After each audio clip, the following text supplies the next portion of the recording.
The next place I'd like to recommend is Vietnam.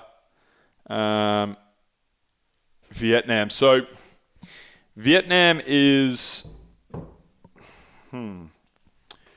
geez, yeah, it's definitely one of the top places I've ever been. So I started off in Saigon. So Saigon is Ho Chi Minh City now, but I like to call it Saigon because I just think it sounds cooler. Ho Chi Minh and Ho Chi Minh City, basically, so Ho Chi Minh is one of the most famous war generals, I believe, in all of Vietnam, or political figures. I don't even know who he was, really. I'm just making that up. So let's see who he was. Ho Chi Minh. Yeah, he was a prime minister from North Vietnam from 1945 to 1955, and then it's president from 1945 to 1969. So right in the lead up to, obviously, the Vietnam War.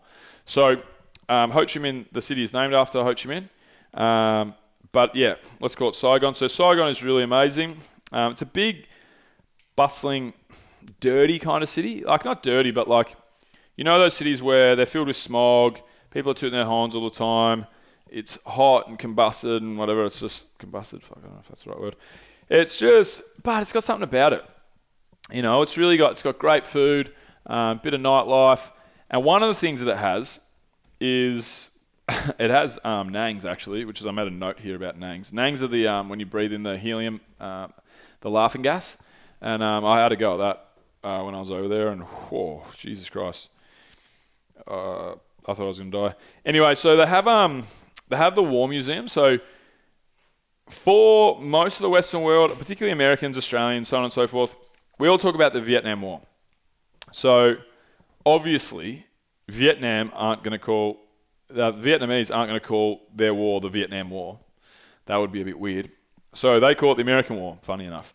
So the American War Museum in Saigon is actually one of the better museums I've ever come across, for sure. So basically, on the bottom level, it walks you through a timeline of events. So the bottom level will be the very, very start. So obviously North versus South Vietnam, the rise of communism, what was going around the world in communism, why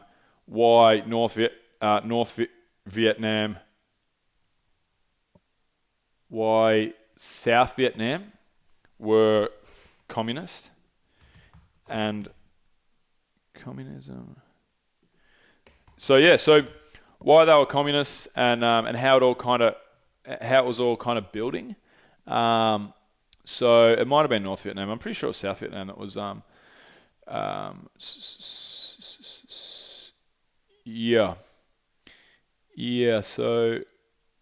who cares? Anyway, so basically, it talks about it shows like articles, newspaper clippings, famous photos, and moments from the build-up. So how it all kind of came to play. So that's the bottom level. So you'll walk around and it's like, and it's a lot of it is communist paraphernalia from like World War II and so forth, and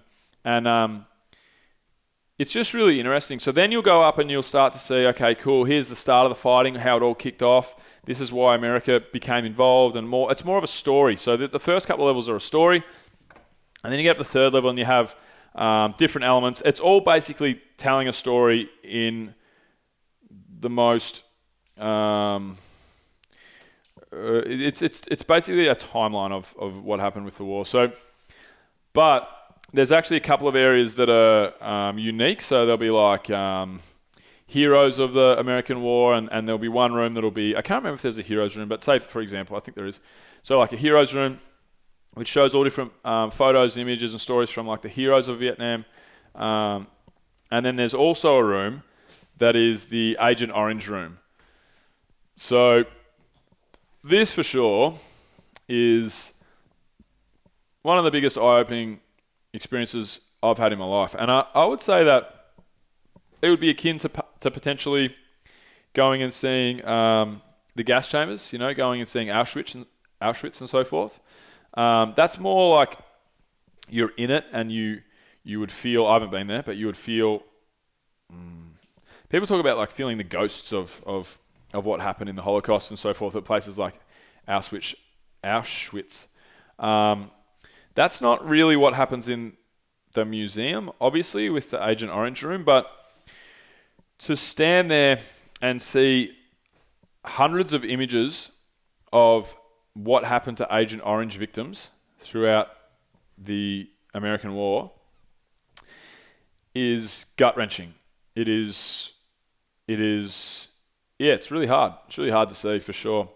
And it's kind of like, so we hear of everything from our side. History is written by the victors, obviously. And Australians, I'm Australian, so we're an ally to the Americans in everything that they do. Americans, we've got a lot of American listeners, so, I'm talking directly about you guys. The UK, so on and so forth. History being written by the victors means that, we don't see the whole story a lot of the time. I mean, now with the internet, it's harder to... History, with the internet, it's very hard to suppress information. History may no longer be written by the victors so long as we continue to live in an internet age. Books like 1984 by George Orwell might think differently, still, or might, allude to a different future that we could potentially have. But let's just... the point I'm trying to make, I guess, is, so when you look through the Agent Orange Museum, you just kind of, you think of what was actually going on when they were dropping, the Agent Orange onto Vietnamese towns and villages and so forth. So it's poison, it's poison, and everybody knew it. So the Viet Cong obviously were fighting on their home ground, and their home ground advantage was massive. So the Viet Cong would hide in the jungles, and they would, attack American soldiers, and the Viet Cong were killing a lot of Americans. And America came up with a plan where they would drop Agent Orange from the sky, and Agent Orange would kill all of the vegetation, all of the trees and so forth in very quick succession. So it took away an advantage that the Viet Cong had against them, which was the ability to, enact like jungle warfare, I guess. That's for lack of a better term. But really, were the Americans just engaging in chemical warfare? Did they know? Surely you would fucking know, right? You would know that dropping these chemicals into an area where people live will kill and maim and disfigure people. This is not a political podcast. I'm not gonna dwell on it, but you're drawing a pretty long bow if you think that wasn't the case, that America didn't know. So, but generations later, people are still, children are getting born with defects and so forth. So it was just fucked up. It was really hard to see, really hard to watch, or really hard to see. And you can kind of, I think really, one of the things that happens with today's media is we get fed one side of the story. So always. So if you're a super left-leaning person that is into the gender non-binary discussion, like universal toilet blocks and all around the world, and gender pronouns or whatever. So I'm just using that as an example. So say that's something that you're passionate about. I don't give a fuck about it. Say that's something that you're passionate about, and you want to take in some sort of information around that. You're just fed what you believe. You're fed all of what you believe, all of what you believe, all of what you believe. Not like, hey, let's not talk left or right. Let's just talk about that particular topic. It's like, hey, have you ever thought about this side of things? You don't get the, hey, have you ever thought about this side of it? You just get, here's more of what you believe, shoved down your throat. So, seeing such a monumental part of history, the Vietnam War, told from the story of the Vietnamese, even for it to be called the American War, was quite fascinating, and something that I really valued. I really valued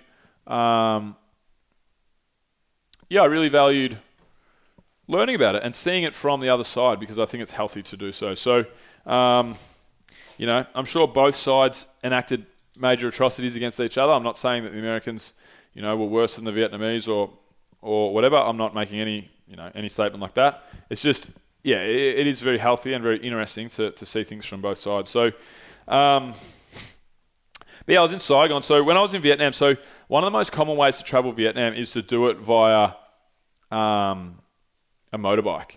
So even if it's just, you're in Saigon or you're in Hanoi, you're in Hue, you're in Da Nang, wherever you are, even just getting around the city or the town, it's commonly done via a motorbike. So it's quite interesting.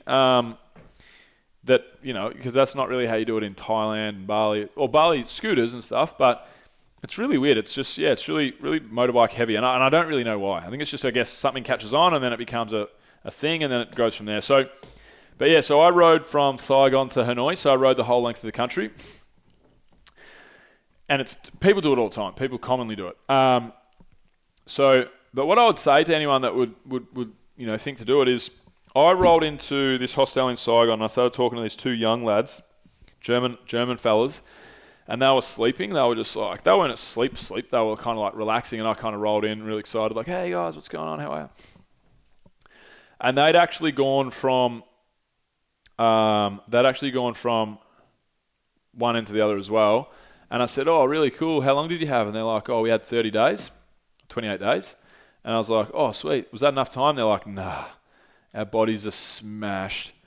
We need so much more time than that. It's just, it fucking kills you. And I was like, oh, wow. I did it in 17 days.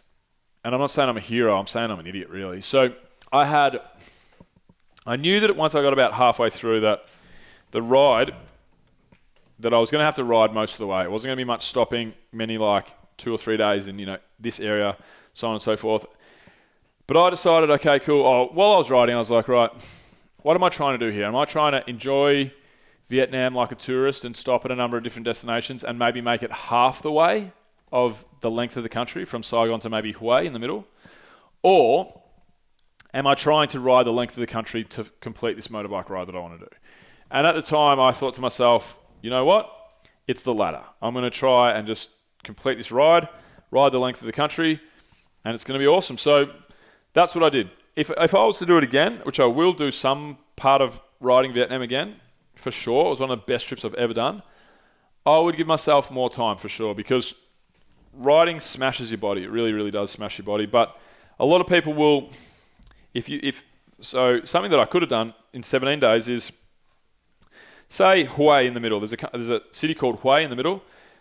You can riding for 17 days in the north of Hue would have been great. Riding 17 days in the south of Hue would have been great. So south would have been Dalat, Da Nang maybe. I don't know. Down to Saigon. Forgetting the names of the other places. Then on the north, there's the northern route. So up near Sapa and so forth. Some of the best riding you'll ever see. Around Hanoi. And so on and so forth. So, yeah, you really need a lot of time. You can just do it as a motorbike ride, just smash your body. And it's still one of the best trips I've ever done, but was very difficult for me. So, I remember at one point, so I rode a lot of this by myself and a lot of it with some buddies that I made towards the second half of the trip. And, fucking hell, I just remembered a funny story about Sean and, oh my God. But, so I remember getting to the middle of this ride. So Saigon and Hanoi bookends top and bottom of the country. In the middle, there's a place called Hue. And I rented my bike from the most reputable bike rental in Vietnam. And they have a store in Saigon, they have a store in Hanoi, and then they have a service center in Hue where you'll just get your bike chain tightened, bit of oil, whatever you need. So I got there, and I remember getting to the service center, and I remember getting there and saying to, I remember a guy pulled in. So I pulled in, and this guy pulled in. He was Australian, and he had I'm 5'11", dark beard, dark hair, so on and so forth. He's rolled in, 5'11", light hair, no beard, but we're both Aussie as fuck. It was just like looking in a mirror, but like looking in a fucking opposites, bizarro world mirror. Anyway, I remember talking to this bloke and I was like, how's your trip going, mate? And he's like, oh, dude, fucking unbelievable. So he's going north to south. I'm going south to north. I said, what's been the highlight? He goes, oh, dude, and he's talking about, places that he's been that I'm going to go to. I'm giving him tips from my perspective. And I said, man, how good is this ride? And he looked at me, and I'll never forget it. he looked at me. This is going to sound a bit corny, but he looked at me and goes, "It's the ultimate freedom." And I literally was blown away. I was like, you know what, bro? That is the best. I couldn't have explained it any better. So, yeah, just being on a bike, I had a headphone in, so I'd have one headphone. So I'd have, like, tunes going, some of the best, like, I listened to a couple of audiobooks probably 3 audiobooks while I was doing the ride, and you're just so engaged, but you're also just you feel free. You feel free. You really do. So that's why this guy's statement of the ultimate freedom, it couldn't have been any more bang on. And I went through some of the wildest stuff. Like I went through, towards the end of my trip, I had to ride out of a typhoon. I had a town that was overflowing. Fuck.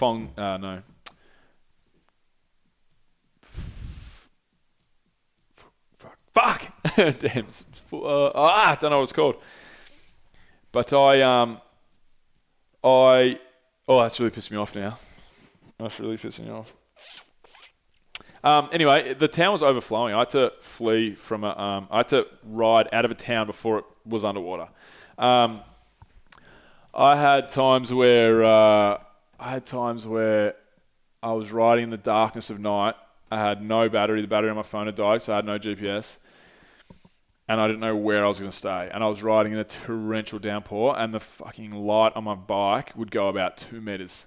And I was riding 30 kilometers an hour. It was like, oh man. And I deliberately chose to do it that way. I chose to land, ride, figure it all out as I go. Like a true adventure, or like a true idiot mainly. Yeah, it was pretty ripping.